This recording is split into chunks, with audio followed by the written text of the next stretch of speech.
Hi folks, today I will tell you how you can fix this error while you are using a YouTube. This is an easy fix, so don't worry and follow me.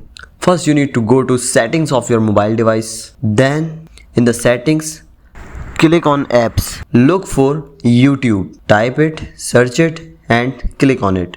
After it, scroll down and click on the storage option, and from here you need to first clear the cache and then you need to clear the data. Press delete and that's all. Then you need to open your Play Store account and search for YouTube. If there is any update available, update it, and after it, just the one thing left, you just need to restart your device, and after it your error should be solved. Thank you so much for watching the video. If this video helped you, don't forget to give me your likes and your subscribe. Thank you.